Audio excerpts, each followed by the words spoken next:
Hello everybody and welcome to the stream. It's lovely to see you all here. Yeah, we're going to do some more Urha today. I promised we would be getting back into it at completely and utterly random times. And this happens to be a pretty good, completely and utterly random time. We may not be doing it for very long. I'm not going to promise the end of book 1. We may only do a chapter or 2. We may only do like an hour or so of the stream. But we'll have fun. Oh, why is that there? That should be up here for this close-up, otherwise it gets blocked by things. But hello everybody, thank you to our new subscribers. Voldzak, thank you so much for resubscribing for the 14th month in a row, holy crap. And Hina Licorice, thank you so much for subscribing for the 6th month in a row. Welcome back to the House of Copper Hounds, and it's lovely to have you here. It's great to be back, so excited. Me too! I'm looking forward to seeing how this story continues. Can't get used to the new model. He a big boy. He pretty hard to get used to. Read through? Hell yeah. Forgot it was Buff Daddy Coup. Why did I have to go to work now on this day? I'm sorry, Morg69. It was a bad day for it. We're going to be doing a lot of streams just like at random times from now on. We won't necessarily be doing 2 to 3 hour streams, but we'll be doing like little short 1 hour streams and they'll be thrown up on YouTube. It'll be fine. So what is up, everybody? F of B minus for F of A? F of B minus F of A. The mathematics hurts my brain.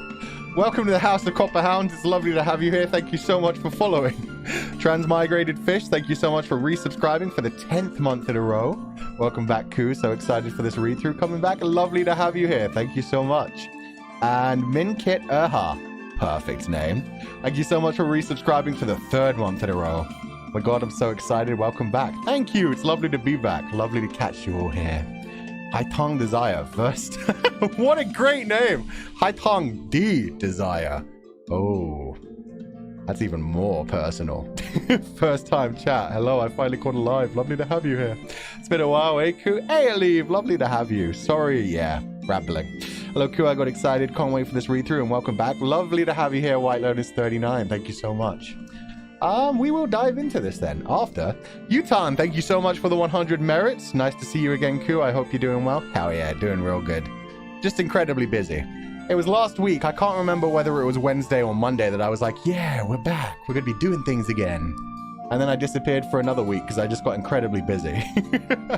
But yeah, nothing wrong with me. Just incredibly busy. But with that said, we will move on and we will dive back into the Urha read-through, which I believe should be in a dark point right now. Because from what I remember where we left off, there's a lot of drama going on. And just as importantly, we don't have our cute little adorable version of Moran. He has been fully corrupted by this poison that the other person who knows about the other timeline did to him. And in fact, I believe we ended it off with... Yeah, I thought so. Meat Bun literally said, dog is pretty much... 1.0 dog is pretty much possessed by 0.5 dog near the end of this chapter. He reclaimed his bastard energy. We'll count him as a 0.75 dog. And spoiler... Well, not spoiler warning. Gore warning. Trigger warning. For what's coming up. Chapter 94. This venerable one sees the heavenly rift again. Which has to be... That has to be innuendo, right? He's talking about Shizun's ass. The heavenly rift. What else would it be? I haven't heard of anything else called a heavenly rift. It's got to be Shizun's ass. But yes, trigger warning. Mild violence and gore for the rest of book 1. So for the next several chapters. Is the system even alive? I don't know. I try to ignore the system at this point. I haven't been paying attention. We literally have no VODs up on Twitch right now. Because we haven't streamed on Twitch in 2 months. So yeah, if anything's working on Twitch, it's a surprise to me. Multiverse Demon Seb, thank you so much for resubscribing for the 14th month in a row. Hello, hello, lovely to have you here. And this ship is sailing, thank you so much for resubscribing for the 7th month in a row. Lovely to have you here. I like it. I was like, Seb, excitedly, and then the music was like, White no face. We're here. Lovely to see you. I've been a while, but remember not to post spoilers. Please don't. Gotta remember what happened. I don't remember anything. Yeah. I kind of need a flashback as well, but we'll see. We'll dive into this and we'll see where we're at. Nangong Sur looked displeased, his gaze dark like roiling molten iron. The line of his sight scanned past and paused for a moment on Moran's blazing red holy weapon before it moved on. I'm guessing this is Nangong Su. Who's that? He's the Gongzu from Sushang Peak, surname Mo, Yeowangshi replied. Mo? Nangong Su knitted his brows slightly. The one that was picked up off the streets some years ago.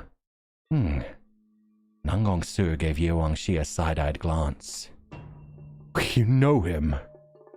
We resided in the same place at Peach Blossom Springs. Nangong Su sneered. Who knew what that meant? But when Yeowangshi saw his reaction, his quietly handsome face paled some, eyelashes dropping. Then he pursed his lips and fell silent. Oh, that's aggressive slut-shaming right there. That's jealousy more than anything. That's Nangong Su being like, oh, you resided in the same place as him, did you? How dare? How dare? Oh man, your timing's fabulous. It worked out somehow. Can you lower the music a bit? Is it good now? I realized that last song was a bit loud. So let me know if it's fine now. First time making a stream ever. Good to be here. Lovely to have you. It's just Mads. Welcome. Yeah, your first ever chat. So thank you. You babaka. Exactly. How dare you sleep with another man? Whore. Razzie Hime, thank you so much for subscribing for the 13th month in a row. Welcome back to the House of Copper Hounds, and it's lovely to have you here. Ku is back. I am very excited to be back. Very excited to see where this is going. I forgot we still had the grumpy tiger sitting around. Can't stay around today, but have fun. Have a lovely day, Nina Host. Thank you for dropping in while you could. I hope I didn't miss much. You didn't, Lady Arumpa. Literally like a paragraph worth of dialogue more than anything. Razzie, thank you so much for gifting so many. For one thing, I'm going to turn this music down and then turn system sounds up, because I can't hear my notification sounds. And they should have been going nuts. Razzie, thank you so much for gifting 5 Gift 1 tier subs. Jesus. Welcome to the House of Copper Hounds. Mayo Cosplay, HSin124, Rowan Maxwell, Shizenfile, and Lali Love 3. And I just... Wait, is that what you mean about the system not working? Do we not have our... We do have our emotes. It's fine. I was scared there for a moment. In which case, I should be able to do this. Yeah! Welcome to the House of Copper Hound. It's lovely to have you all back here. Now I remember that I'm supposed to spam emotes whenever we get new members. If you have them, spam the Sworn Brothers emote. Because, yeah, Nangong Su clearly has a thing for Yuong Shi, who is kind of terrified of him. Not quite working. We have our remotes, just no commands. Ah, I'm sorry. I will not be fixing those. I'm going to be honest. We're only going to be here for a month. I'm working on other things.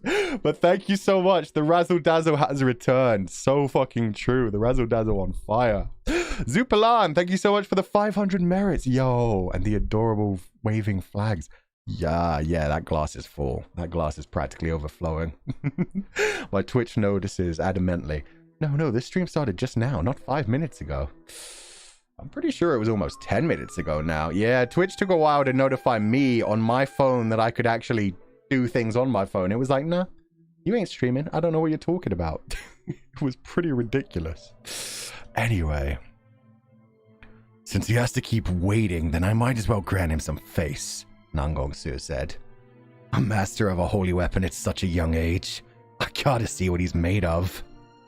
I can't remember whether this is the right grumpy voice for Nangong Su. I remember one of them had like an aggressive voice, and then there was the older brother who's less loved, who's even more grumpy. Don't worry about it. This is right. I'm just using this voice for him from now on. Moran, however, had no time to mind the Rufeng sect. He turned around. This is not dark enough either. This is about to be battle time, so let's switch that up real quick. No. Let's just go for Moldao Zushu. It works well. Moran, however, had no time to mind the Rufeng sect. He turned around, his robes whipping in the wind. The barrier had already cracked. There wasn't much time left. My buttons too.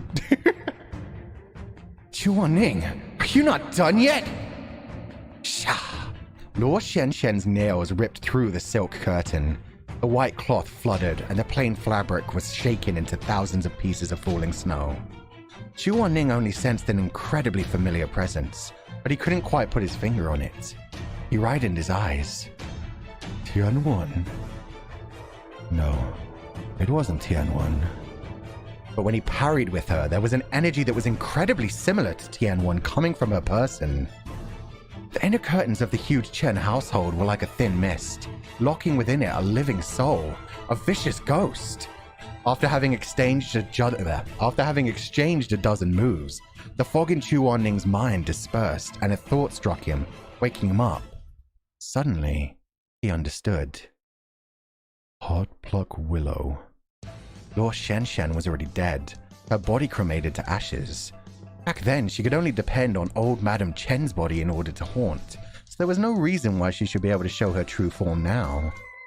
That mysterious man had taken a withered branch of the Heartpluck Willow and temporarily fabricated a shell for her, allowing for her soul to come back. Yo, fucking sick. Enjoy Yunmin, thank you so much for subscribing with Prime. Welcome back to the House of Copper Hounds, and it's lovely to have you here. Sadly, I have to get back to being a therapist. Yo, that's a fucking impressive job. Have a good day. Thank you so much for joining us. And thank you so much for the gifted sub on the way out. Yo, I almost missed that.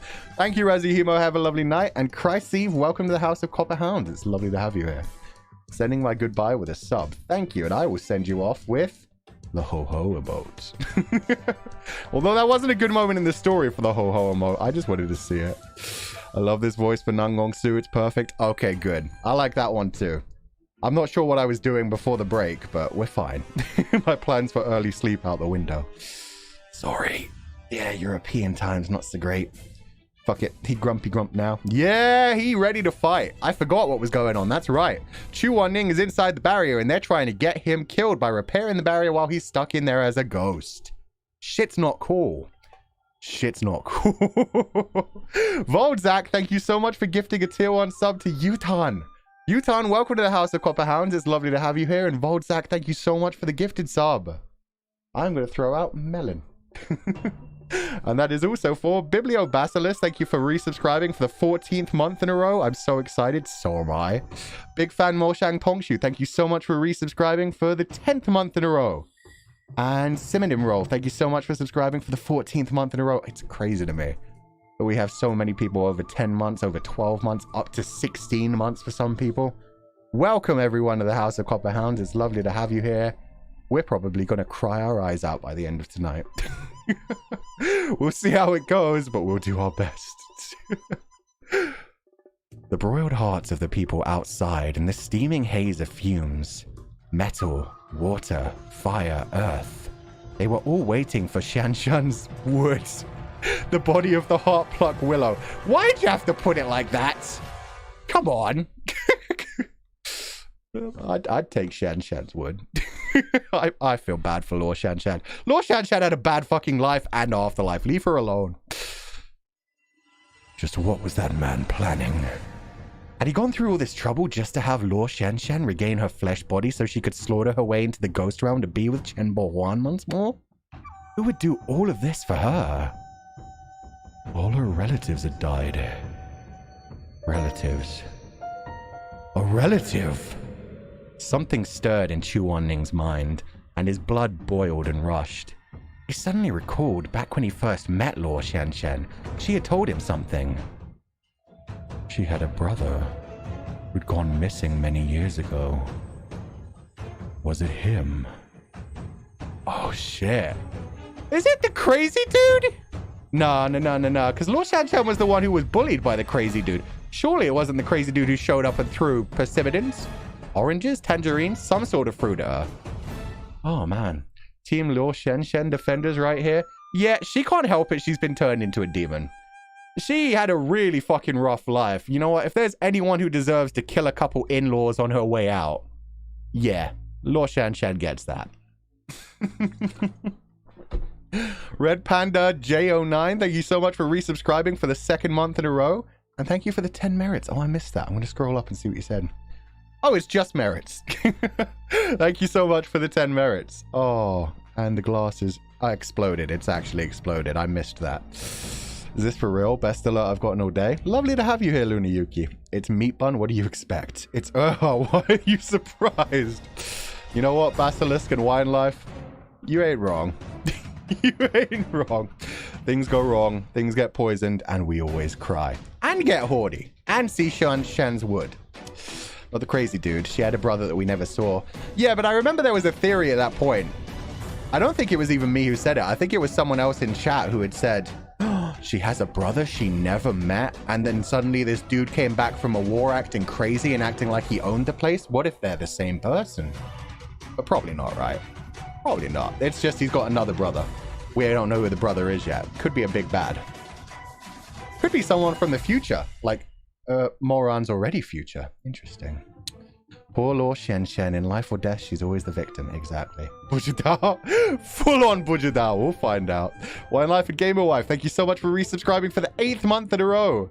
Glad to be back for a short time. Excited to cry, turned on, and hungry all at once. We'll definitely be hungry. I'm already hungry. But welcome back to the House of Copper Hounds. It's lovely to have you here. And I will share with you some melon. There you go. Have some melon. Didn't Tangerine Guy say that Lord Shanshan reminded him of someone? He did. He said the smile. Not the smile. Her eyes. Her eyes reminded him of someone. And that's why he wanted to stab them out at one point. It was terrifying. So yeah, maybe he knew her brother. Bujadao could be really interesting. Bujadao, let's go. Okay, we're getting interested. All right, this is... All in my past shall die. Lord Shanshan was a real flesh body. Chuanning was a living soul. While her spiritual powers were nowhere near his, when Solid met air, they were evenly matched for the moment. In the blink of an eye, her blood-red nails came lunging towards his heart. In order for his soul not to suffer damage, Chuan-Ning abruptly dodged, then flipped his hand and tapped between her brows. It's useless! You can do it however many times you want, but the purification spell can't hurt me! She laughed savagely, throwing her head back to howl to the heavens, and summoned from all around them bands of corpses from Butterfly Town. You feral ghosts, obey my command! Gather here and drink blood till there is no more! Terrifying wails and howling started to ring. Butterfly Town had been trampled to complete pandemonium, and the berserking, heartless undead all came rushing to the Chen Manor when they heard her call. The walking corpses came pouring like a flood, shrieking and roaring like crashing waves, dying in the howling winds. The blood-curdling cries were like the screams of a battlefield, and in an instant, all could hear them clearly inside and outside the barrier. Outside the barrier, the cultivators were shaken. Inside, Chuan-Ning battled all alone. There was only his silhouette, his lone soul, a streak of white standing before Luo Shanshan. There was laughing and glee, madness and wretchedness filling the depths of her eyes. But a gentleman was like a bamboo, and he remained unfazed in the face of hundreds of ghosts. Only his brows were furrowed deeply, a layer of gloom shadowing over his eyes. Luo Shanshan, do you still remember what you once told me? She didn't seem to expect he'd ask this, and was slightly taken aback. In her daze, Chuan-Ning had already flapped open his sleeves and leapt onto the top of the courtyard of the Chen Manor. His silk boots, untainted and pristine, landed upon the edge of the black sandalwood eaves. You once told me you never wanted to become a vicious ghost, and you also said you didn't want to hurt anyone.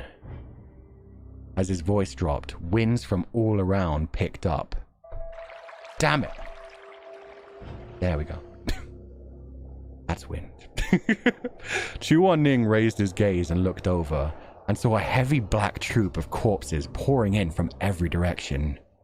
He knitted his brows slightly, and suddenly swung an expansive sleeve, the haunting winds whipping the robes of his living soul.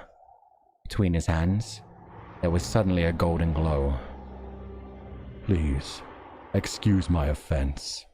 All of a sudden, thousands of willow vines pulled out from the ground. Blood flashed all over Butterfly Town. Dead corpses covered the ground, and in an instant, millions of gashes opened. Thick and strong roots of willow trees broke through the earth one after the other. They glowed a blinding gold, appearing like millions of chains, and bound every fleeing corpse. Chuan-Ning's eyes were closed, his long hair a whipping mess before a face as cold as melting snow in a stream. He called darkly, Tianwen, 10,000 coffins. Then his eyes flashed open, blazing like lightning. Yo, 10,000 coffins! Shizun just became a fucking beast. Is this the major technique? No. There's another weapon that Moron's afraid of. It's not. Yeah, it's not the Willow Vine. It's not Tianwen. This is just a very strong technique from Tianwen. It's the ultimate danmei. That was kind of hot. Shizun! Fucking incredible. I love the fact, the way they describe it, with Luo Shanshan going all out. Going absolutely mental trying to kill him. And meanwhile, he still just looks the picture of perfection. Glowing white robes, he's dancing through the battlefield. The only sign that he's having any trouble is that he's got the grumpy eyes on. Oh, man. Want to see it animated so bad? I want to see the drama. They finished recording the drama like forever ago. What is Tencent doing? It's a good thing I had a little nap before this. Yeah, lovely to have you here, Relief. Good night, everyone. Have a lovely stream. Good night, Creme Brulina. Creme Brulina. Have a lovely night. Sorry you couldn't stick around. I missed story time with Ku. Yay, it's good to have you back. Go off, Luo Shanshan. You deserve a little murder. A little murder every now and then is fine. When Solid met. There. That was a long pause. I was trying to figure out what I was reading. Don't worry about it. Ku's acting is still popping. I don't seem to be very good at doing Chu Ning's voice right now. I don't know why. Tianwen. Yeah, I can't do his voice angry. Part of his voice is it being calm to me. Remember, this isn't his full power because he's only soul form. True. She's doing kicking ass and taking names. He doesn't even need the names. HYX is just a fever dream. Damn straight. He's only missing that I'm going to stop this blade with only a finger. I think it's still ultimately badass. I don't think he needs to do that. It's still so good. Oh, man. Those rows upon rows of golden drooping willows suddenly flashed brilliantly, and countless branches started sprouting out and growing in dense numbers, trapping those walking corpses that were still roaring and struggling. Then, right after, a gap cracked open in every willow tree, and as the hole widened, the trees dragged all the dead into the gaping hole before brutally sealing them within. 10,000 coffins. Oh, that's a fucking sexy technique! Hold the fuck up. Golden drooping willows suddenly flashed brilliantly. Countless branches started sprouting out. So the trees sprouted out of the ground, and then the willow vines came out and grabbed anything around them, and it just pulled everything inside. Treed all the dead into the gaping hole below and just seals them within. That's fucking sick! The largest drooping willow emerged from the courtyard of the Chen's household, and fast like the sharpest arrow, it chased after the dodging Luo Shenshen. However, that Luo Shenshen had a body made from the Heartpluck Willow herself. Heartpluck Willow, Tianwen, Jiangui. They were all born of the same body, or seeds Guo Chen Shanggong had brought to the mortal realm from the heavens. And so the 10,000 coffins of Tianwen couldn't immediately catch up to the small and swift shadow of Luo Shenshen. Her vividly red robes, embroidered with a golden phoenix, rolled in the winds like waves as the giant willow followed after her, pulling taller and taller, breaking through the barrier and going straight for the skies. Outside the barrier, the entire crowd was shocked into silence by this sky-shattering tree. There were some with weaker spiritual powers who already couldn't hang on, their legs going weak by the Zongshi's oppressive presence, and they fell to their knees soundly. The willow tree that sprouted with the spirit of Tianwen grew taller and taller, almost to the point where it could reach the moon. Xu Wanning had unleashed his spiritual powers to a point he never had before. There were already cultivators around Butterfly Town whose eyes were bloodshot, and even Nangong Su, with his cultivation, was having difficulties breathing, his chest tight and his heart beating rapidly. Now that's fucking king shit. That is fucking sick. But also, where was it? Come on. You know what I'm saying. There we go. That willow tree that sprouted with the spirit of Tianwen grew taller and taller, almost to the point where it could reach the moon. I told you. I told you that this chapter was all about a dick measuring contest for Chu Wanning. He may not have the pillar that reaches the skies, but he has the fucking tree that reaches the moon. Glass cannon, no. It's fine. He's doing enough damage as long as Luo Shenshen doesn't immediately come back to murder him. It's fine. Oh, God. Moon pillar? Moon pillar. Moon tree. Moon. What's the word? What's the word for the base of a tree? Trunk. Moon trunk. Xu Wanning has the moon trunk. The trunk of the moon. Xu Wanning putting the power in power bottom. Yes, Stardust. Moonwood. Moonwood's pretty good. Moonwood sounds like an interesting name for, like, the erection that you get that manages to impregnate a woman. Because, you know, you can only do that like once a month is the most fertile time. Moonwood. Music is perfect right now too. That build-up was fabulous. I don't know how that worked out. It ended right at the end of that paragraph where we got like to the outside world. That somehow worked out perfect. Trunk sounds like junk in the trunk. Ah, you're right. It sounds more like a booty. It's got to be Moonwood. Got to be Moonwood. Nangong Su gritted his teeth. A character like this exists in Sushang Peak. You hung out, Next to him, Liu Wuxin was calm. He was the head of a sect after all, so he could still hang on. Gongsu, this man is Chuan-Ning, I'm telling you. What? Under such heavy oppression, Gongsu was dumbstruck, letting out an ugh as he spat out a mouthful of blood. It's Chu Zongshi. Yeah. There we go. Young master, please don't speak anymore. Seeing him, I'm sorry for the RRR, ignore me. Ye Wangshi raised his hand and pressed on 2 meridian points on Gongsu's body, helping him circulate his spiritual powers. Yet unexpectedly, Gongsu wasn't grateful in the slightest, and roughly pushed him away, wiping hatefully at the blood on his lips. Don't touch me! Aw, dick, man. Yeah, Gongsu, allow me. Song Chiao-tong was a butterfly-boned beauty feast, so she wasn't greatly affected. She came forward gracefully, her pair of eyes delicate and scared as she gazed at Ye Wangshi, nominating herself in a small voice. I was about to say, can we pay attention to the fact that this girl who pretends to be so fragile is holding up in this storm? But yeah, I guess she's got demon blood. It's fine. Gee, dude, way to admit you have a small one. He doesn't have a small one. He's just clearly in love with Ye Wangshi and embarrassed about the fact. And there's the whole, like, my father seems to prefer you to me kind of thing. And now we're kind of siblings, even though we're not. And it's fuckery. It's fuckery. However, Ye Wangshi didn't seem to be as friendly as he was when they first met, and actually ignored her. Having received the cold shoulder, Song Chiao-tong turned her head to gaze at Gongsu with her watery eyes.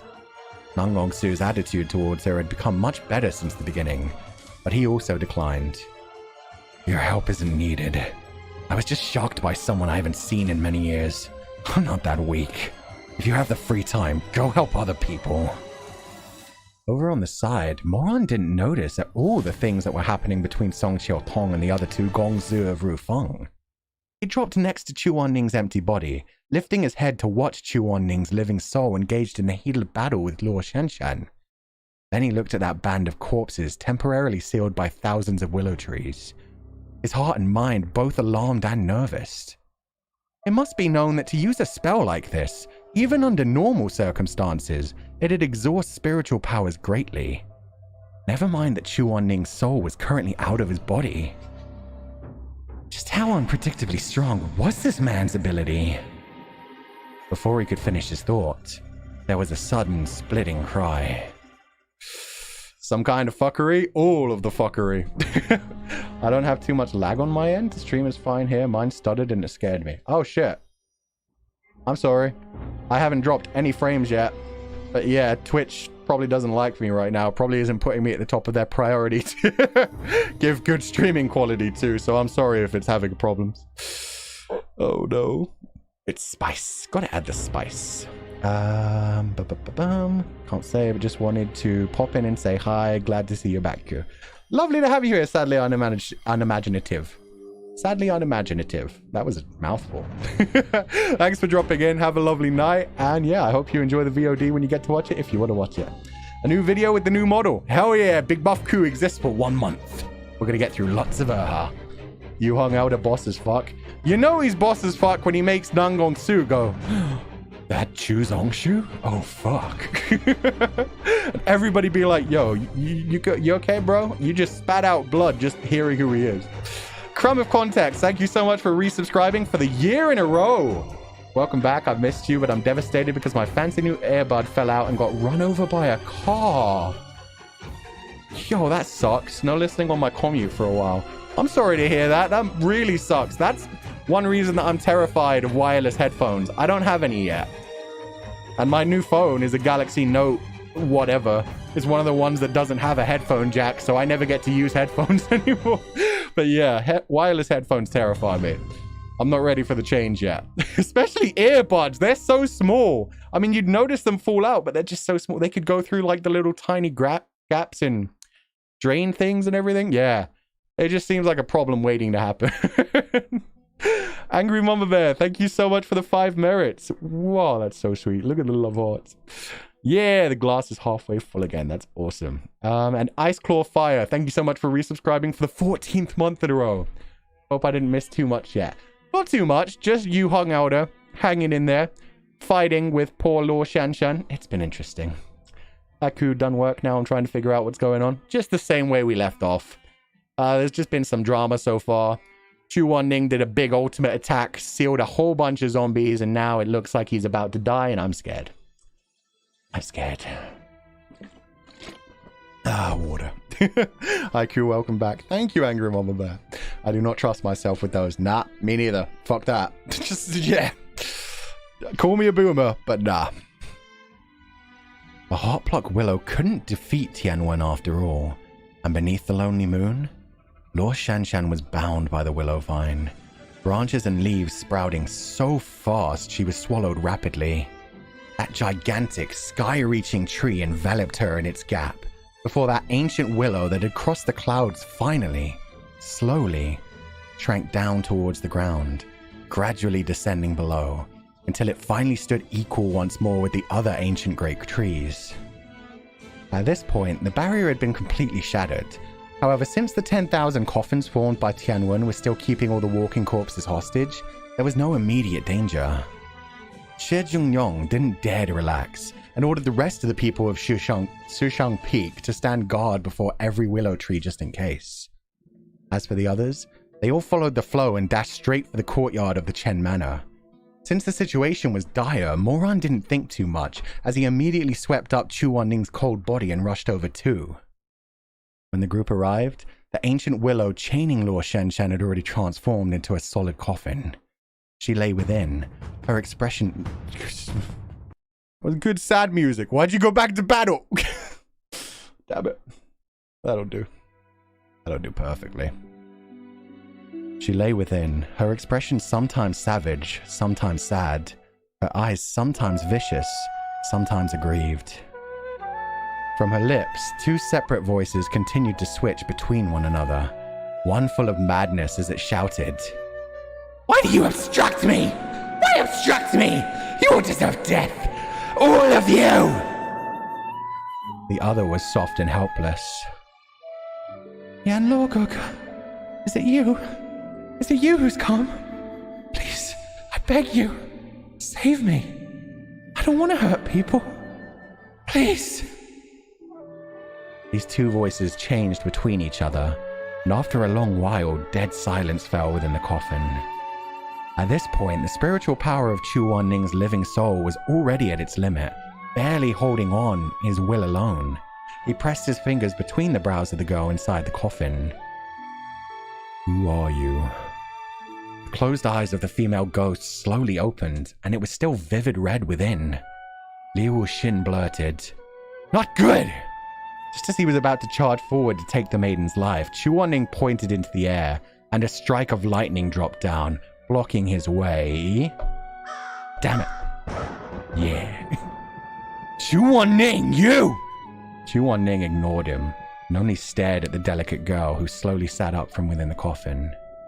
She opened her blood-red eyes, yet there was not a trace of killing intent in them. Instead, they were full of panic and loss as she answered softly, "I am Luo Shanshan." When Chu Wanning heard her answer, he finally breathed in relief, dropping his lashes as his living soul dispersed. Oh, goddamn. Is he alive? What the fuck do you mean his living soul dispersed? It went back to his body, right? We're pausing it there. Oh, my heart. Sweet girl. She deserved better. Yeah. Luo Shanshan got used multiple times as a sacrifice just for evil. Just to hurt other people, just to expand their own evil plans. It fucking sucks. But she wasn't evil. She just had resentment. Honestly, fair resentment for everything her fucking in-laws did to her. For no fault of her own, and hurting their own son as well. Well, family member. It wasn't just the parents either. That was what was wild. Oh, thank you for the hydrate. Sorry, I've been hydrating by myself. Who wouldn't, poor girl. No, he didn't. He's still soul right now. But no, his living soul disappeared. It's gone. It's gone. Chu Wanning was one of the few people that was decent to her. Luo Shanshan pulled the bad end of type shit. Yeah. Poor ghost girl. Finished the Urha 3 years ago, so I know. Gollum. It is kind of like Gollum, the split personalities. I'm guessing the idea is that she was possessed by something. Maybe by the same spell that had Moran going wild. Now that I think about it, maybe somebody just drew out, yeah, all of the negative parts of her and they overpowered everything. Yo, sure he won't die. We have at least 200 chapters left. You say that as if Moran hasn't already died once. Oh, man. Time to board the Shimei ship. No, Chuanding's not dead. If anything, he'd just re-find his soul. He'd go to another timeline and fuck him all over again. I refuse. This ship has sailed 100%. Baby girl, the height of unjust, tragic tale. She did nothing to prompt this, and yet she suffered the most. No, not Shimei. Yuck. I don't mind Shimei. Shimei's a nice person, but yeah, Shimei and Moran just doesn't work. Moran just idolizes Shimei. That's all that is. Wei Wing died in the first chapter. They can't die at any time. They can die at any time. Who's Wei Wing? Oh, you mean Wei Ying? Yeah, you mean in Mo Shang Tong Shu. I was like, Wei Wing? Who was that? I forgot that person. I remember the high tongue blossoms and the poison. Sil Stormlight, thank you so much for resubscribing for the 4th month in a row. Welcome back to the House of Copper Hounds. It's lovely to have you here. I don't have any more buttons, so yeah, I'm going to go with Bujadao. This seems like a good time for Bujadao. He's not dead. It's fine. If anything, he's just gone back to his own body. He might, you know, just be sleeping. Death is just a skip on the disc before you clean it off. Oh, that's a fucking sweet way to say it. The big boy model is in action. Yeah, what's up, Berylise? Lovely to have you here. First time chat. Yeah, we got big buff fluffy Coo now. We would have had to change our emotes. This gave it a good time. A moment later, the man in Moran's arms softly twitched, and Moran quickly put him down, letting him lean against a colonnade on the side. He bent one knee to the ground, kneeling to be at his level, and spoke. Shizun, you're back? Chuanding's phoenix eyes were dazed, and it took a moment before they slowly focused. He glanced at Moran. He'd exhausted too much of his spiritual powers and was a man with a weak spiritual core, and so he appeared somewhat weak. The colors of his face no better than when his soul had been out of his body, still equally pale. Chuanding responded, and leaned where he was for a moment before slowly rising to his feet, using the colonnade as support. It might be colonnade. I'm going with colonnade. It sounds fancy. It's a part of a column. With slow steps, he came before Luo Shanshan and dropped his eyes to gaze at her. Luo Shanshan opened her tiny mouth a little, watching him in shock. And Luo Gaga, why am I here? What happened? Other things aside, while Chuanding was physically weak, his eyes were still bright and sharp, and he cut straight to the subject. Tell me, who was the one who fabricated your body? This is an important matter. Do you remember? Chuanding waited, but because of nervousness, his nails dug into the stone colonnade, nearly to the point of breaking. It's not very clear, but there are some impressions, Luo Shanshan mumbled. It was a man. He... Next to them, Xuanwang was also getting impatient. Oh, you son of a bitch. Think harder! Leave her the fuck alone, man. If your goddamn Shizun is not telling her to think harder, is not getting down on her, with how angsty he is, with how grumpy a Shizun he is, he's basically Grumpy Cat in Shansha form. Maybe you calm down. Insert office no gif. It makes sense. He sleeps with Shizun ever after Shimei dies. Now time to sleep with Shimei after Shizun dies. Oh, that's... It's just Mads. You may get attacked in this chat. I'm sorry. Shimei's bed will be cold forever. I want Shimei to have somebody to sleep with. Just not Moran. Just not Moran. Got to get ready for work, so I'll be a little AFK, but I'm still listening. Okay, Servant of Stardust. Good luck getting ready. Clearly, Xuanwang has never had a thought in his life, so now he doesn't understand how thinking works. Oh, that's so fucking true. He's just like, come on, think harder. Work harder, damn it. Oh, man. He would totally be one of those people that would just be like, trying to teach somebody how to do a math equation. It'd be like, come on, fool. Work harder. I figured it out. Why can't you? Come on, think. Luo Shenshen strenuously tried to recall her memories. At the time, everything was in a daze. I didn't really see his face clearly, but I heard his voice. He's got a bit of a northern accent. It seems to be. Ah! She suddenly exclaimed, terror filling her face. I remember now! It's him! It's him! The Clementines! The Clementine thief! Oh! Yo! So it wasn't a family member? Or is the Clementine thief the family member? But it's the Clementine thief! He's the super evil one! What? Is he the one who knows about time-breaking shit? I'm so confused right now. Is he really the brother? Was Chu Wan-ning right? Or... Clementines, what nonsense! Shuiman grumbled. However, Chu Wan-ning instantly understood. What she meant was the madman who chopped off the clementine tree she bumped into when she was young. There was a man from Lin Yi whose heart died at 20. Who was it? Lin Yi. It couldn't be Rufeng sect, could it? Was it? Yeah, right then, a sharp clash of thunder suddenly exploded in the sky, and the Junlong chess formation that enveloped the entire sky above Butterfly Town flashed red. Oh, somebody doesn't like that they're getting to questions! At 20? Why does the at 20 worry you? Is that important? Died at 20. There was a man from Lin Yi whose heart died at 20. I thought it was just a rhyme. I didn't think it that mattered that much. But he seems to think it's someone from Rufeng sect. And he was about 20 back then, so he'd be pretty old by now. He'd be like 40. Interesting. So it's not any of the young generation that we actually know. Unless, I don't know how old Nan Gongsu is. Nan Gongsu could be that. No, because he's like a brother to Ye Wangshi. So it can't be that different in age. Ah, god damn it. Bujadao. Nice sound effect. Yeah, I remembered which one was the lightning. Well, the thunder one this time. Mods are watching chat. Thank you, mods. Bujadao all the way home. I'm late, but I finally caught you live. Hi. Yo, solemnly bullshitting. Lovely to have you here. Thank you for dropping your first time message. Ku screaming in that filter is so scary. Good, that's the point. I'm glad you're back. Thank you, Wailing Hua. I meant with cultivators, I'm sure some 40-year-olds can appear actually young. Yeah, no, I know they can appear very young. It's just Nan Gongsu is the child of the leader of the sect. Work brain, child of the leader of the sect. I don't think they said their ages were that different. He's definitely older by a few years, and that's why it pissed him off when Ye Wangshi came into the sect. But yeah, it's not just their looks, it's their actual age as far as I know. Drink, Ku. Okay, I will drink. Excuse me, what are you doing out here with all that cake?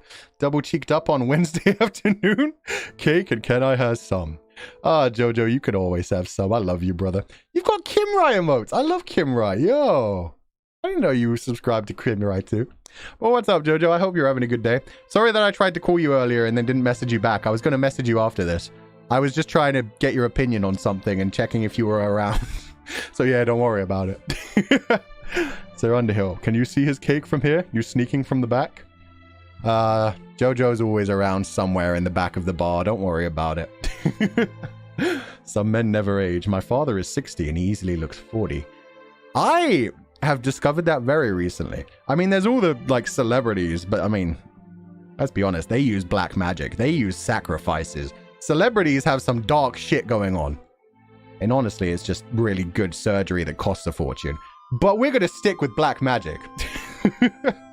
But nah, the actor, if any of you watch Lock and Key on Netflix, it's based off of a novel. But yeah, the dude who plays the 17-year-old kid in that, I recognized him at first and I was like, where do I know you from? I was like, oh, he kind of reminds me of that guy from Falling Skies. But that came out 7 years ago. And the dude, well, no, that came out 10 years ago. The final season aired 7 years ago. And the kid was supposed to be 19 by the end of that series. And the dude's, it's the same actor. I thought it was like his younger brother or something. 7 years later, and he's still playing 17-year-olds and still looks the same. It's crazy. He was 27, looks 17. It's impressive. Anyway, Bear Release, thank you so much for subscribing for the second month in a row. Welcome back to the House of Copper Hounds. I just noticed it's been 2 months. Yeah. Welcome back. It's lovely to have you here.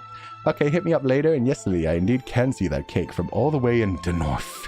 The king of the north. But thank you, Jojo. I will. Why have boring surgery if you can have badass black magic? It's way better, let's be fair. Tiny spinning Ku in a cup. He's doing his best. He's living his best life. Oh, he didn't even get exploded. You go, Ku. You go on your journey. Look at all those rotating hearts, too. Everybody's having a good time. Big fan, Mo Shang Tongshu. Thank you so much for the 60 merits. So sweet of you. Good luck in class, High Tongue. Yeah, good luck in class. Have a lovely day. And we'll jump right back in and see where this is going. Shi Jingyong. Oh, that's Daddy Phoenix. Okay. Not good. Shi Jingyong instantly shouted. Keep watch on the 10,000 coffins at your sides. The formation creator has probably noticed by now. Something's gonna happen. Right at that instant, sand flew and debris rolled. Smoke and dust began to rise from all around. All the cultivators were on high alert, their backs against one another, holding their long swords before them. Chu Wanning's eyes darkened, and he turned to Luo Shenshan. Get up. There's a white piece from that man left in your body. Don't be controlled by him any longer. I'll help you purge it. Once the white piece falls, you must leave immediately. Go to the underworld and return to the cycle of reincarnation. You must not linger in the mortal realm. Chu Wanning stopped. There was a sudden chill that rushed to his head, sparking in a flash. His gut instinct His gut instinct sensed danger, and he shouted to Luo Shenshan, "Leave! Quickly!" But it was too late. There was a sharp scream. From the heart of the Junlong chest formation in the sky above came a blood-red light, and it struck like lightning right into the willow vine-made body of Luo Shenshan. Rumble. Firelight roared to the skies. Luo Shenshan! The silhouette of the girl quickly contorted in the sea of fire, and in a split second, a wisp of a fragrant soul rose to the skies, mixing together with the thick fumes that stank of burning.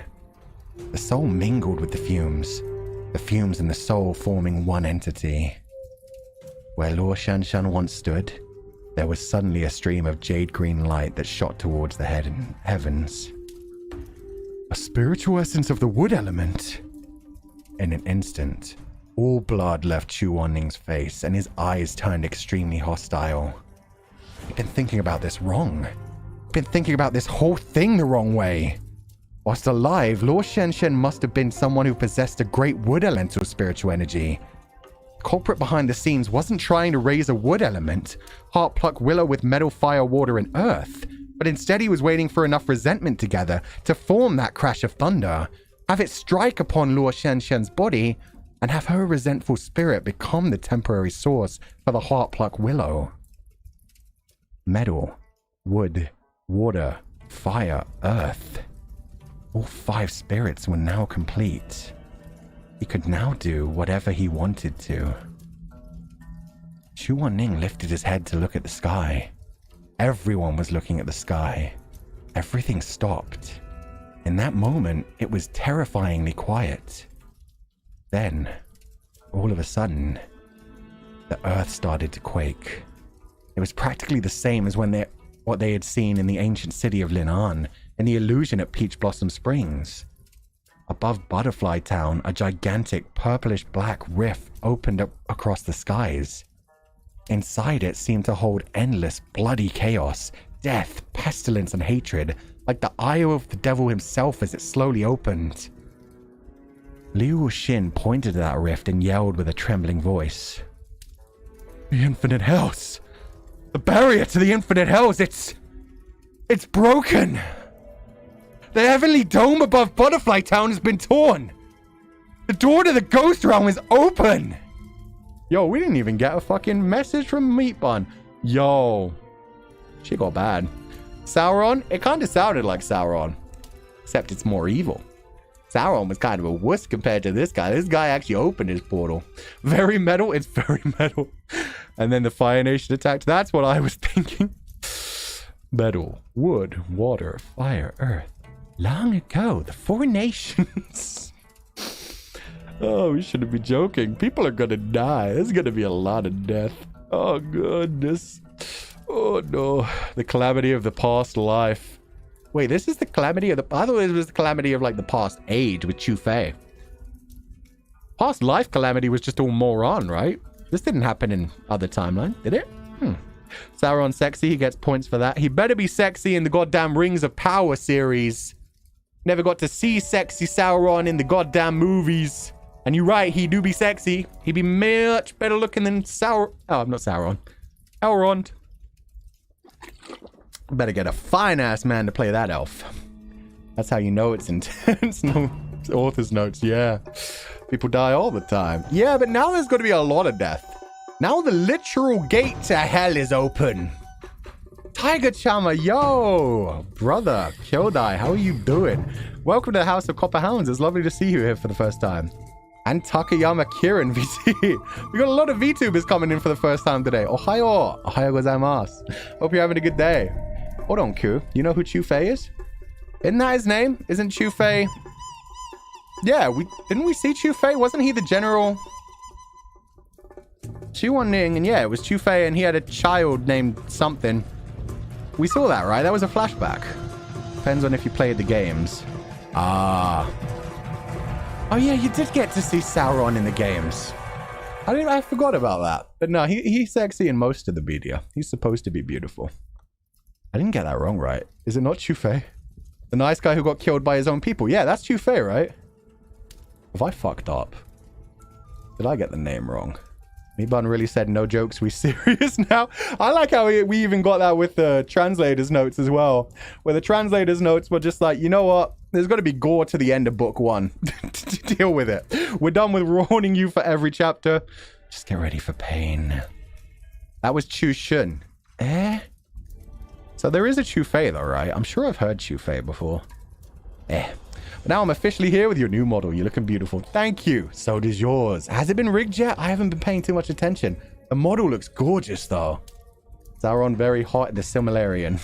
Yeah. Never gonna read that, but I've seen the art. Close enough, Ku. So many Chus. Chu Fei is consort Chu. Fei is a way to call a spouse. Ah. And I don't know who Chu Fei is. I've definitely seen that name around before. It might be from a different novel. But whatever. I thought it was Chu Shun. What did I say about Chu Fei? Oh, the past life. Yeah, so yeah, Chu Shun was what I meant rather than Chu Fei. Chapter 95. This venerable one's calamity from his past... Fuck me. Okay, so we are going to Chu Shun times. This venerable one's calamity from his past life. Oh wait, no, this venerable one's calamity. So this does have to do with Moron. Oh wait, does Moron have a past life too? Okay, now we're getting confused. So this is about Moron's past life, but we didn't hear about a Heavenly Rift in past timeline. So yeah, it must be. He must have been tied up with Chu Ning as Chu Shun in past life. He can't have been the evil demon, right? That thin layer separating the world of the yin and that of the yang was already far from the sturdy barrier it had once been in ancient times. And the occasional tears and gaps were common occurrences that hardly even warranted any alarm at all from the cultivation world. But right now, a bloody eye had ripped straight across the heavens, instantly casting the sky and the earth alike in an unnatural, eerie hue as debris whipped through the air. A once-in-a-generation calamity, the Heavenly Rift. With the exception of Moran, none present had ever personally experienced such an immense catastrophe. Oh, he did live through this. We just haven't heard about this yet. Okay, we all good. We all good. And so be it Li Wuxin with his head of white hair, Shi Jungyong who had been through countless battles, Rufeng sect of the upper cultivation realm, or Sushang Peak of the lower cultivation realm. Every single one of the 1,000-some people gathered here was stunned at a complete loss for what to do. But Moran was even more horrified, as if struck by lightning. He could practically feel the thick stench of blood from the past life washing over him. The ruthless massacre, the endless spilling of blood. This was it. That very same heavenly rift. In the previous lifetime, this was when Shimei died. Now we getting sense out of this. He was working to repair the barrier together with Chu-On-Ning, but due to having limited spiritual energy, he was counterattacked by the masses of ghosts and demons spilling forth, and fell from high above. But that clearly wasn't supposed to happen yet. Not for another 3 years. Moron remembered that snowy night with such clarity. It was right after New Year's Eve. There were pieces of red scattered across the snowy ground from spent firecrackers, and the faint smell of smoke still lingered in the air. He'd only just celebrated the New Year with everyone else the night before, indulged in the Tusu wine reserved for the occasion. Moron looked up, slightly tipsy. Under the warm light of the candles, Shimei's eyes were like the waters of spring. Tender and affectionate from every angle. He had thought back then that this was wonderful. That even if he ends up never making a move on the one he liked, he'd be content just to stay by his side for the rest of his life and look at him from a distance just like this. The festivities came to a close and the disciples headed back in scattered groups. He and Shimei left from Mungpo Hall together, the moonlight reflected on the snowy ground lighting their way. Shimei looked a little cold, so he took off his outer robe and draped it across the other's shoulders without a word.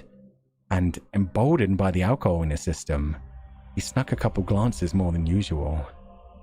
Beauty like fresh snow, pure and untouchable. Aran. You drank a little too much today. Did I? Moron laughed a little, but the rest of the laughter died in his throat. Because Shimei had cupped his face with his slightly cold hands, making his already warm cheeks burn even hotter. Moron's eyes opened wide, and a tremor ran through his body. God damn it. That'll do. Shimei said with a smile. Look at you. Only 3 cups and your face is all red.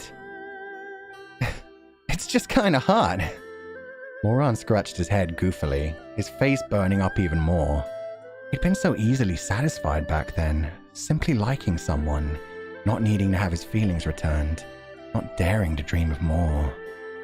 That person had touched his face, and he already felt like he'd been blessed by the heavens, staring in a daze as words abandoned him. His inky black eyes were watery with amazement and gratitude. They bid each other goodnight in front of the disciple quarters. Before leaving, Shimei had turned to smile toward him, draped in his robe and backlit by the beautiful glow of moonlight against the snow. Aran. He was already about to leave, but he whipped around like a spinning top and in almost panicked haste at the sound of his name, for fear that he might miss something.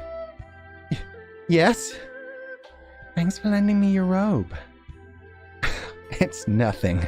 I'm hot anyway. And Shimei's great gaze grew even softer, so warm it could almost chase away the long winter. Aran, actually Bang! A firework exploded in the distance. Moron didn't catch what he said, or perhaps Shimei didn't actually say anything more. By the time things quieted down again, Shimei was already pushing open the door to his room. Moron called out in a panic. Wait, what did you say just now? But Shimei was uncharacteristically teasing, blinking his eyes as he replied, Good things can only be said once. Shimei! But that soul-alluring person did not acquiesce, speaking with only the lower half of his elegant face visible from beneath the cold-proofing curtain, bearing a soft smile that Moron would remember for the rest of his life. It's late. I'm going to bed. If I still feel like telling you in the morning... He paused, soft lashes drooping like leaves on the mimosa plant. I'll tell you then. Fucking meat bun with the fucking... the tropes, man. I can't handle the tropes. The fucking firework cutting out the confession. Probably wasn't a confession anyway. It was probably Shimei being a dick. Not a dick. Probably Shimei teasing. Probably Shimei saying something like, Aran, You're really pretty when you smile. Or something like that. Just something other than just straight up like, I like you. It wouldn't have been I like you. It couldn't have been. Not from Shimei. Shimei just talked. Nah, man. Shimei had to leave the best possible impression right before he died. Important things should be said 3 times. Good things 1. Only the one. Only the one. Only got to say him once. If you miss him, that's your own fault. Moron fucked up. He should have been training himself to, like, cut out fireworks from the background. I'm in love with Shimei now, and I don't swing that way. For real. Honestly, Shimei played that incredibly well. That was sensual as fuck. The idea of him, like, going behind the curtain as well, not being able to see his eyes, makes him sound evil as fuck. If you can only see the lips, you can't see the eyes, somebody's up to something. The smile touched his lips, but not his eyes. He glared as he said, I'll tell you tomorrow. And then he died! Getting Nozaki-kun vibes? Yeah, exactly. Just like the ending of Nozaki-kun, which did it because it was so ridiculous. Because it was so overdone in shoujo. Aran, you have a bugger? That would be fucking funny. Aran, you know you've got some rice right on the corner of your mouth. Aran, you look kind of dumb right now, by the way. Oh, you know what would have been the funniest? Just him being like, Aran, you're acting kind of gay, bro. I still love Nozaki-kun. Nozaki-kun was incredible. Great fun. Because they played with the tropes and they knew they were doing it. I can't stand shoujo that do that for like 80 chapters. Like nothing moves forward in the relationship. It's just constant misunderstandings and missed opportunities. Ugh. I'm actually straight by... Oh, somebody got that. Yo, tree falling slowly. You fucking beat me to it. I didn't read that comment at that point. Aran, I'm actually straight. Bye. Really want a second season? We should get one. The voice acting was so good in that too. Twitch be crashing? Oh no. I'm sorry guys. I hope it's working on most people's end. Yeah. But who could have known? Oh, right. Yeah, that's why I paused there, because dead moron. Very dead moron. Oh, very dead Shimei. But who could have known that morning would bring with it the heavenly rift? In the end, Moron never got to hear what Shimei had to say, and the most tender dream of his life was dyed a bloody scarlet. How many times had he dreamt on that smile of Shimei's face behind the half-roared curtain? I don't know why I read that wrong. I corrected this bit. Half smile on Shimei's face. I messed up. I shouldn't have corrected that. Let's try this again, chat. I'm sorry. How many times had he dreamt of that smile on Shimei's face behind the half-rolled curtain? Of how beautiful and gentle it had been. He couldn't be sure if he was seeing things, but he felt like that smile held boundless feelings. Time and again, for the rest of his painful life, he dreamt the rest of that dream. In his dream, Shimei would say that he liked him, and he would wake up grinning, happy, so happy that for a moment he would even forget that Shimei was dead, that there was already no turning back. Grinning happily, he would think about the rest of their life, think about what delicious foods to make for his beloved person. Such important things were worth putting some thought into after all. But then, grinning and grinning, tears would start to roll.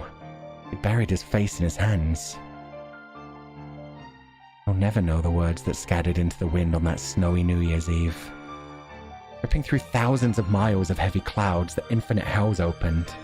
Countless evil spirits and demonic fiends poured forth from the rift like a legion set to besiege a city. Screams from all around him jolted Moran abruptly from his memories.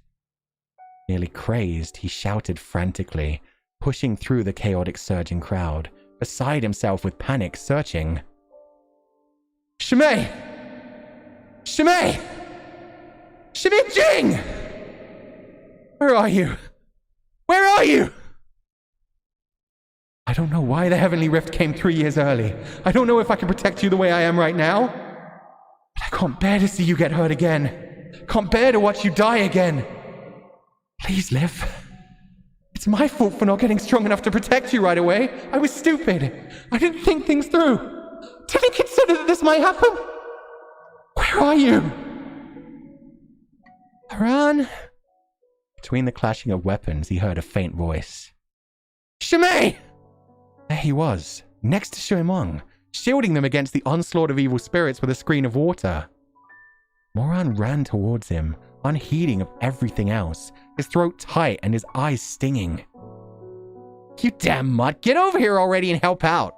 Shimon fought with the might of 10 men, but the waves of corpses were a ceaseless tide, and more sweat appeared on his forehead as he said through gritted teeth, Hurry up! He didn't need to say any more. Moran leapt into the air, and there was a flash of red as Jiangui answered his summon. He brandished the willow vine, and the holy weapon destroyed an entire row of vicious ghosts in one lash, turning them instantly into dust. Moran turned his head to yell towards Shimei. Stay close! Come here behind me! Oh, that's fucking sad, man. He fucking abandoned Chuan. Chuanning's half dead! Chuanning just went through the fight of his lifetime as a spirit, was barely able to stand up, was collapsing on the side of a columnade. A columnade. Oh, and he just abandoned him while screaming Shimei as soon as danger hit again. Oh, that's so fucked. And yeah, I feel bad. Like, I feel bad for Moran. Getting the whole backstory of how he lost Shimei. Oh, that feeling is so fucking real. Losing somebody, having a dream about them, waking up and being so happy and then being like, oh yeah, no, they're gone. Yeah, I've had that a few times. That shit fucking sucks. And yeah, you just lay there. You lie to yourself for a little while, even when you're awake for like 5 minutes, and then you realize, yeah, laying here thinking about that dream isn't exactly doing anything for reality. Shimei did nothing wrong. Damn straight, unless he's secretly evil. I kind of want him to be secretly evil. That's the sad thing. I want him to be secretly evil so that in the future we can be like, yeah, fuck Shimei. Shimei tried to ruin everything. But the reality is Shimei did nothing wrong. Shimei's probably just a sweet little adorable boy who may have even loved Moran in the first life. And the simple fact is things are grey. And yeah, Chuanning got fucked in that first life. Me, a problematic Shimei liker. I think he's neat. Nothing wrong with liking Shimei, especially at the point where we're at now. If he does turn out to be evil, who knows? Fuck it. You can like anyone in fiction, no matter how evil they get, no matter how problematic they are. You attacking me with all the feels? Good, Red Panda, that's the point. All of us have to cry. I love how Ku gives no fucks about Shimei. Chuanning always comes first. I mean, Shimei's supposed to die here, so, well, in 3 years, but during this event, so. But it was sad hearing him be like, oh no, I should have gotten stronger sooner. I fucked around. He was fucking around with Chuanning as well. He's gonna blame himself so much if Shimei still dies. He's gonna be like, shit, I was having feelings for Chuanning for a couple of months. We were traveling alone together. I fucked up so much being his student. Oh, man. Damn. Anytime anyone says X did nothing wrong, I can't take it seriously because of Dio. It's not even Dio for me. It's what's-his-face. Griffith. Griffith from Berserk. So many people say Griffith did nothing wrong, and it's like, you remember what he did to the entire band of the Hawks and Casca in front of fucking Guts? He may have had good reasons. No, he didn't even have good reasons for that. He may have had good reasons for sacrificing a couple of people. He did some horrendous shit. Anyway, just be able to acknowledge that they're problematic. That's the thing. If you could say, oh no, they fucked up. Like, I wouldn't want to be around them in real life, but doesn't mean I don't want to see them be evil in fiction. It's awesome. It's what fiction's for. It's for exploring possibilities. Anyway. Oh, shit. Is this Aran? I want to go help Shizun. Oh, we're turning this to dark music for one thing. Yo! Maybe that's what he was going to say in the first life. Maybe he was going to be like, Aran, don't you think Chuanning looked sweet today? Anyway. I want to go help Shizun. Do not! The word struck pure fear into Moran's heart. He absolutely would not allow Shimei to go anywhere near Chuanning in this fight. Not this time. His memories from the past life overlaid and blended with the sight before him now. Back then he had said the same thing. I want to go help Shizun. Alright, hurry over. Well, this would be in the middle of battle. Alright, hurry over. It'll be safer over there with Shizun. Stay with him and let him protect you. How absurd. Let him protect you. Chuanning. Moran planned and calculated for every possibility, but he'd forgotten to consider that that person was Cuchallain. Cold-blooded and heartless. Head full of the common people, but not a single care to spare for his own dying disciple. Don't go over there. He can take care of himself. His entire head felt numb from the overlapping visions of 2 lifetimes. Eyes bloodshot, Moron roared toward Shimei. Don't go anywhere. Stay right here. Not there. But Shizun ended up using so much of his strength just now. Oh, is he gonna fucking get Cuchallain killed in this lifetime to save Moron, you go help him. All of you go there. All students. You can protect Shimei. Shimei can protect Shizun. Mung will probably get in the way. But you can fight together. This will be fine. This is the plan. He'll live. Just worry about yourself. Scowling darkly, he directed another powerful lash at the surging waves of undead as he spoke, sending flesh and blood flying and chunks of brain splashing to the ground. His current level of spiritual power was a far cry from what it had been in his past life, but the forms and movements came to him easy like second nature. After all, his body had been through countless battles, had crossed blades with the likes of Yuangshi and Cuchallain. He fought on, undaunted even against the millions of savage undead. The rift in the sky grew bigger and bigger.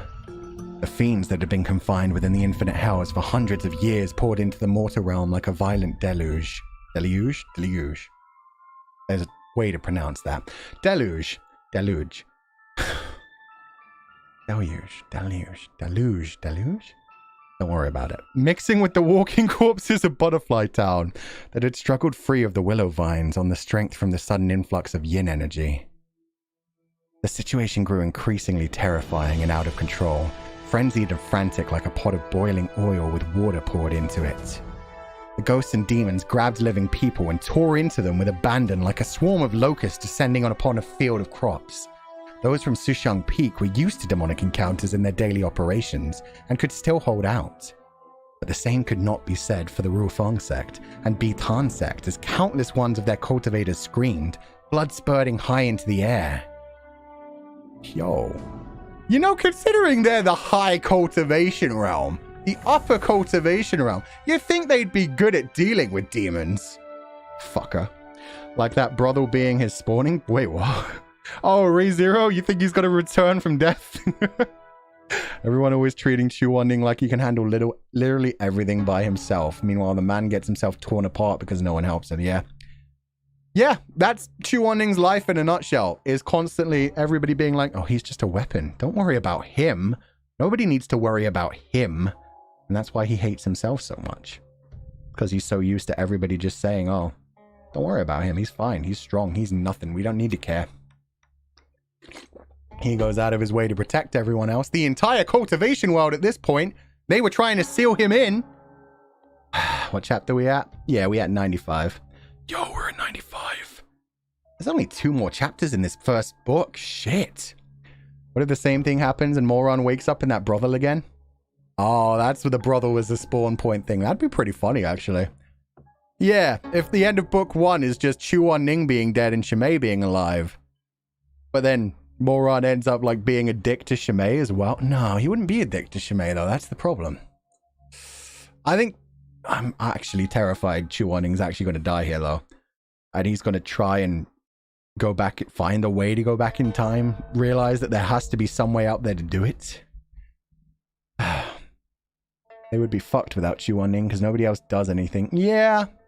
Well, Shimei might be able to stop Moron from going completely evil. Sure, he'll repeat every mistake in the new 3.0 life. Yeah. Translates to throwing the weight around while other people do all the work. Yeah, that's the upper cultivation realm. Pretty much. You'd think they'd be better and more powerful, but no. A brothel is a spawn point. I mean, they are in The Witcher. In The Witcher, you can spawn at a brothel because it's a good place to get some sleep. Also, sorry, I keep forgetting to say this. Barry Ellis, thank you so much for gifting a sub to Takayama Kieran VT. Takayama Kieran VT, welcome to the House of Copperhound. It's lovely to have you here. Oh, that's 2 subs. Barry Ellis, thank you for gifting 2 subs. You also gave 1 to Tiger Charmer. Thank you so much. I'm so sorry. I'm such a fucking dumb piece of shit. How did I miss both of those? We must have been in the middle of like a long reading section, but I saw it like twice in a row and was like, yeah, I'll read that at the next break and forgot to. I'm sorry. Thank you for the gifted subs. Oh man, let's go. We're changing this to sad music. Fuck Moron. Get all of you together. All of you together protect Shizun. Xuan Ning was too far away for Moron to see how things were on his side, but he caught sight of Ye Wangxi and Nangong Su amongst the masses of people. They may not get along, but their fighting styles were strikingly similar. He saw Ye Wangxi toss aside his sword to summon a long bow in a flash of blue light, while Nangong Su's bow was like a crescent moon in his hand. They exchanged a glance before dashing past one another to take one side each, aiming at the densest gatherings of undead corpses and drawing their bows back to the fullest. Whoosh! They released at practically the same time, the white of the arrow fletchings slashing through the skies with a sound like the screeching of birds. Tempered with spiritual power, the arrows were shrouded by blades of cutting wind as they flew through the air, ripping through any fiends in their way. Looking quite pleased with himself, Nangong Su reached back for another arrow. But the quiver on his back was empty. Out already? Here. Before he even had the time to get mad, Ye Wangxi had already tossed him another bundle of arrows. You never bring enough. Nangong Su scoffed, but this was hardly the time or place to be stubborn over appearances, so he accepted the arrows and the two of them returned to their respective fights. Yo, the only thing that can get through that idiot's head. Almost dying in battle. Back to Lord of the Rings? That does kind of feel like Lord of the Rings. That's very much like a begrudged. Yeah. I'll die by the side of a friend. This guy drives me crazy. I like him. Almost forgot I said I'd step in for the system today. Lily, that is way too hard, but good luck. I fear suffering ahead. They're probably mostly gonna die. I'd imagine. My no-homo favorite couple. An hour went by in no time. They beat back masses of the vicious fiends, but even more flooded out from the ghost realm to replace them. Li Wuxin cut down a dozen spirits in one slash, then turned to yell towards Xie Jingyong. We can't keep going like this. Let's go for fucking battle music. This. I thought we were going to Xuan Ning. We weren't going to Xuan Ning. We can't keep going like this. We have to fix the barrier. Xie Jingyong glanced at the 4 golden arrays glowing from the distance in each of the 4 directions of the town. He huffed out a breath and snapped back crossly. Easy for you to say. You know how to fix this barrier? Do you even have anyone who knows anything about barriers? Oi. Li Wuxin's expression was sullen. Barriers aren't one of my sect's specialties. Then shut the fuck up. How many Yuhungs do you think there are? Xuan Ning is holding down the 4 critical points right now. Or else if these damn ghosts get out from the blockade, everyone in Xuzhong will be done for. If us cultivators are barely holding on, how do you expect the common folk to survive? Xuzhong being done for is better than the entire cultivation world being done for. If you don't get someone to go mend the Heavenly Rift right now, it'll be out of our hands. Xie Jingyong's temper flared at his words, and when he swung his metal fan to summon a powerful gale towards the vicious ghosts, he let it slice open Li Wuxin's cheek, as if inadvertently. Oh, you fucking beast. He just bitch slapped the old man. And why should the people of the lower cultivation realm die just to keep your precious upper cultivation realm safe? Peacock has a fan? Peacock has a fan, and he just bitch slapped a man with it. About time. Clap back. Don't put words in my mouth. I'm saying that some sacrifices have to be made for the greater good. If this heavenly rift had happened in my Bitan sect, I would have sacrificed my entire sect to keep the peace in the land. What a thing to say, Liege. That's a different voice. I can't do these voices today. I'm sorry, I'm broken. We're just gonna do no voices. What a thing to say, Liu Zhangju, but chalk is cheap. Tiger-like eyes round with fury, Xie Jingyong was so angry that he ended up laughing instead. The entrance to the Ghost Realm is located in my Xuzhong. It is not and never will be in your Bitan sect, however many generations passed. So what? The entirety of Sushang Peak should just sacrifice itself 1,000, 1,000,000 times for peace in the land? Li Zhongju, what a thing to say! The two were locked in stalemate, going at it while fighting off demons and fiends, when a streak of snow-white brilliance swept in from the western horizon.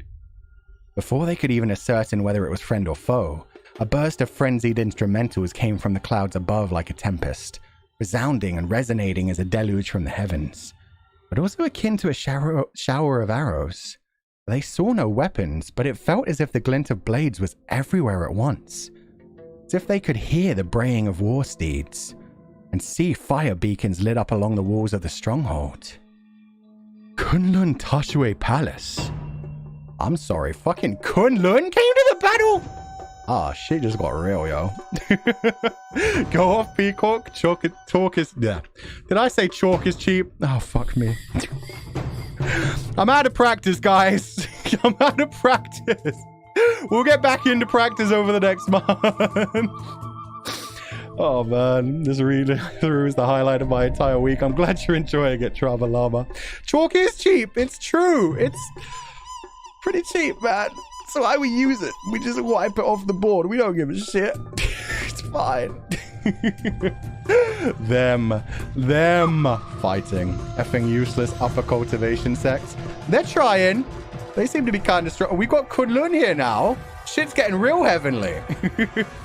Lucianus Lullaby, thank you so much for resubscribing for the 13th month in a row.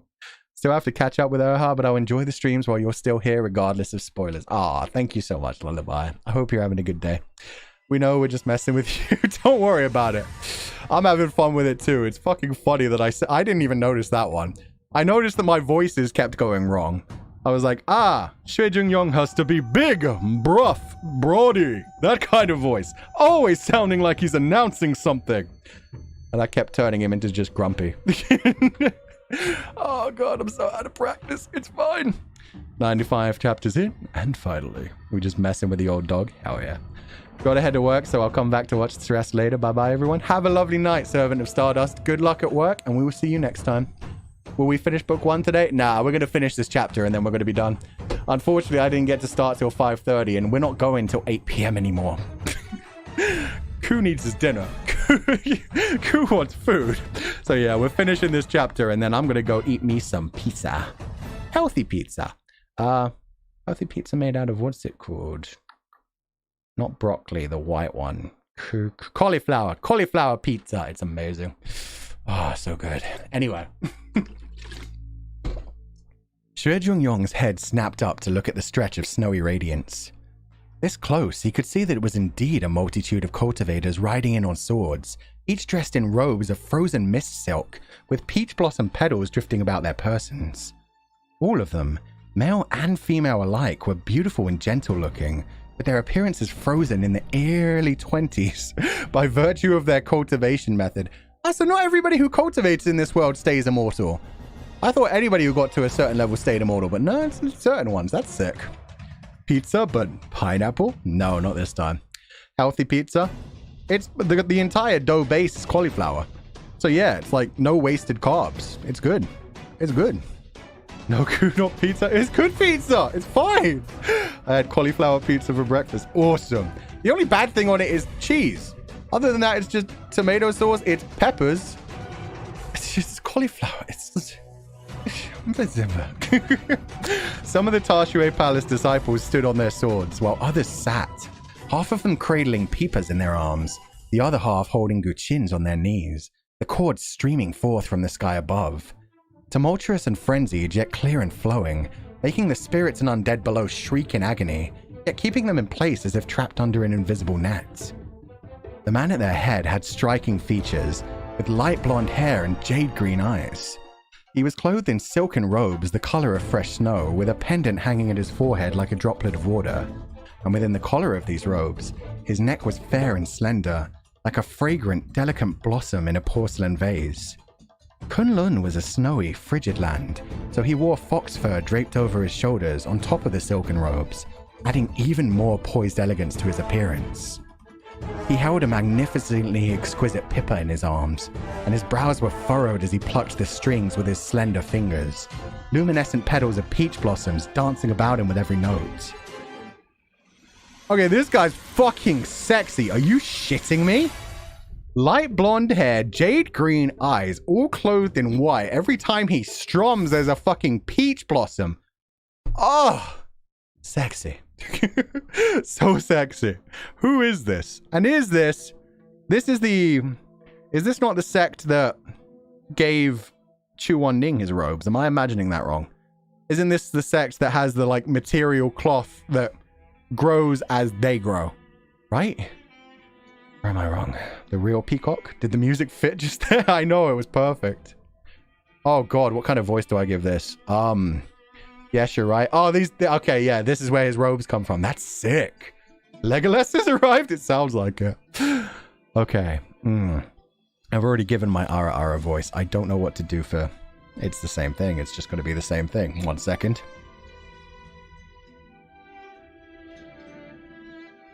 Imperial winds across 4 seas. Waters of virtue ever clear. Don not the liveries of war. For today, we shall triumph. The chords eased off slightly, and he glanced down at Shi Jingyong and company. Just about to say something when an irate holler sounded from a distance away. This is... Oh! Mei Han Shui, you damn mud. Why the hell is it you? Oh, Shui Mong. I thought it was Nongong Su. Fuck. Shui Mong? Did you just call everyone mutts? I thought that was just for Moran. He is Island come to life. Island probably would have had red hair rather than blonde, honestly. But yeah, the green eyes. He's beautiful. He's fucking... Yeah, he's a Western elf come to life. God. So this is Mei Han Shui. I'm sorry. I am sorry, Mung Mung. You are not on his level. How the fuck do you consider this guy your rival? This is the ruffian. This is the ruffian you have dreams of. It's so good. Mung Mung, you just can't help yourself. He's being saved, and he's still like, you damn dog. You damn mutt. Oh my god. Oh, this is great. It was Shui Mong darting over to stand under Mei Han Shui's sword, even as he kept yelling, tilting his head back to curse. Of all the people out there, Kunlun Tashui Palace sent your unreliable ass? He's thinking about his ass, guys. He's thinking about his ass. Turning toward the commotion, Ye Wangxi was irritated as well at the sight of that man with his pippa and his fluttering flower petals and snowflakes. It's him? Nanggong Su. What, another acquaintance of yours? I wouldn't call him an acquaintance. Ye Wangxi was less than pleased to see Mei Han Shui, but unlike Shui Meng, who stomped up to curse him out, he turned around to leave immediately, only saying, just fought with him once. Nanggong Su's curiosity was piqued. Oh, how is he? Any good? Yeah, Ye Wangxi sneered coldly. He had women do all the fighting for him. How do you think he is? Nanggong Su! Oh, that's a fucking... I wish I didn't know spoilers. I wish I didn't know spoilers. That was such a good fucking burn. Are you shitting me? Oh, god damn. Under his sword, sure. He just wanted to look up his robes. That's all it is. Does Mei Han Shui live up to your expectations? Yes! How the fuck did we not get a description of this guy before? He was around. Moron never looked at him and said, yo, that guy has bright fucking blonde hair and glowing green eyes. Thanks, cool. I wouldn't have noticed. Right. Just he had women doing the fighting, but that's such a burn. It's such a burn. Author's notes. Here it comes. The Battle of the Heavenly Rift that blackened... The Battle of the Heavenly Rift that blackened this dog from an ordinary human into Taxian Jun in the previous lifetime. Stick your neck out, dog. That knife swings downwards. The question is, will he get in the way of the knife? He'd get in the way of it for Shibei, but for Chuan-Ning? Moran didn't see him letting this life? Ah, you're right. We only heard stories about him clashing with Meng Meng and having problems with Ye Wangxi. No, wait, didn't he walk into the inn at one time and try to buy their... No, am I wrong? No, that was with Chuan-Ning. I felt like we did see him at one time, but maybe not. What did you get spoiled for, Ku? if you get why this is a good burn, then you get the spoiler. I found out things that I shouldn't know about Ye Wangxi. Yeah, we'll just leave it there. No, that was Nongong Su. It was Nongong Su? Yeah, it was Nongong Su that tried to ride in and buy the things, but I thought for some reason we did also have the bit where Mei Han Shui showed up in front of Ye Wangxi. And they had a little, like, spat in an inn. But I guess not. It may have been something different. This is the first time Mei Han Shui shows up. Okay. Cool. The Heavenly Delph. He doesn't seem to be that old. He's not Delph territory. Moran doesn't see anyone who's not Shimei or Chu Ning, no matter how beautiful they are. It's kind of romantic. I forgot you were this far in. Yeah, we've got 2 chapters left of this book. And we'll be finishing them next time.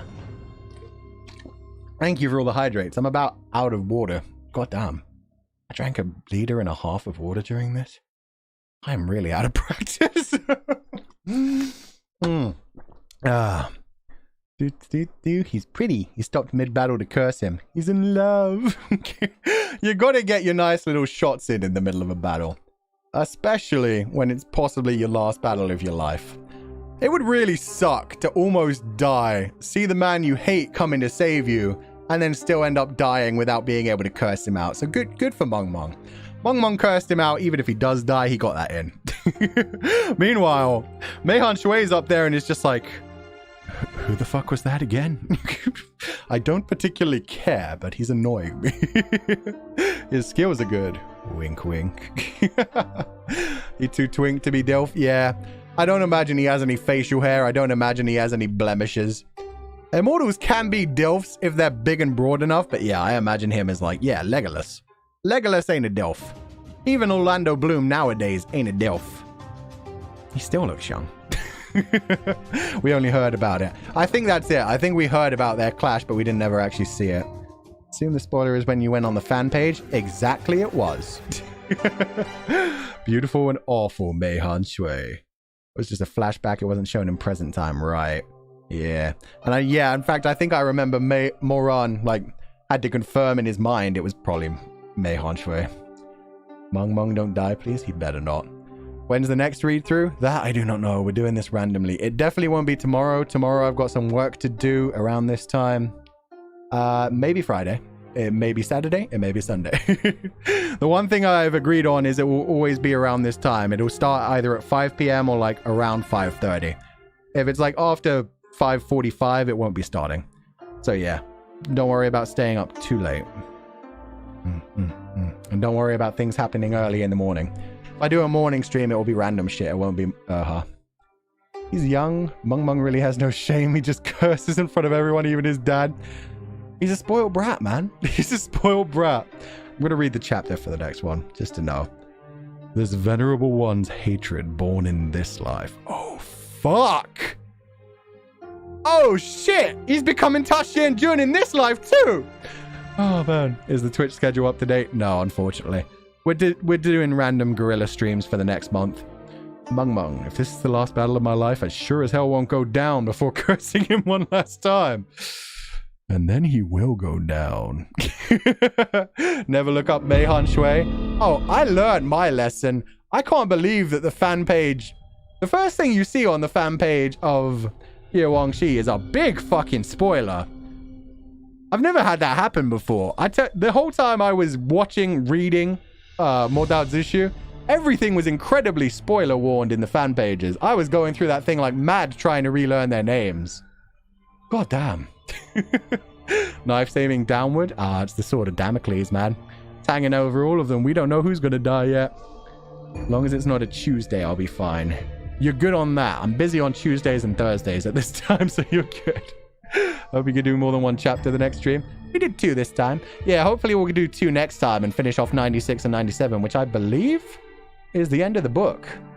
Yeah. Chapters 90 to 97. So 97 finishes book 1. So I'd like to do at least then.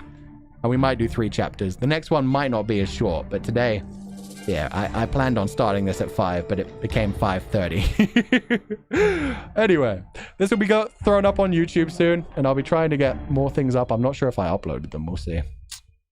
Yeah, some things might have been destroyed. It's been more than 2 months. Can't wait for those chapters. I love them. Imagine the Chen Sibs in a battle cursing each other because they stole each other's kills. Yeah, that's what I'm imagining. They've been trained well. They have a good master. My brain echoing. On Wednesdays, we wear pink. I'm wondering if your avatar will ever change to a pink outfit. You know what? I can imagine it. I can imagine all the black replaced with pink. The gold would probably be replaced with, like, light blue. And then the white could still be white. Yeah, that'd be pretty sexy, actually. Pride Month outfit. Let's go. You got to start book 2. I'm not sure if we'll start that next stream, but we'll definitely be going into book 2 over the next couple of streams. This battle is awesome, right? It's fucking amazing. It's been going on for like 4 chapters already. It's crazy. I didn't expect that. Normally, if you have a battle in a story like this, it just goes on for 1 chapter and that's it. This is a full-out war going on. But with that said, this is where we're going to end this stream.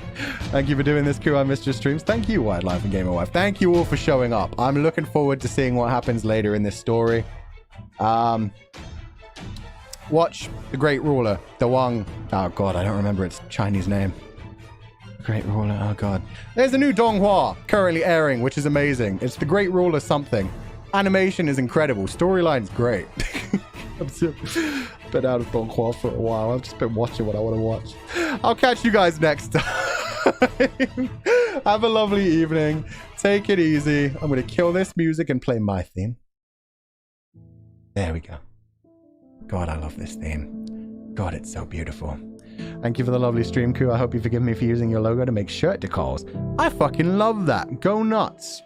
Anyone in the House of Copper Hounds can use anything they want to from my story going forward. Because, yeah, I won't be back for at least 2 years. Tweet it, Ku. I will always tweet. Oh, the Donghua? Yeah, I'll look for that. I'm surprised nobody told me what it was. Normally, if I say I forgot something, people in the chat are just instantly like, I know exactly what it is. Anyway, everyone have a good night, and I will see you guys next time.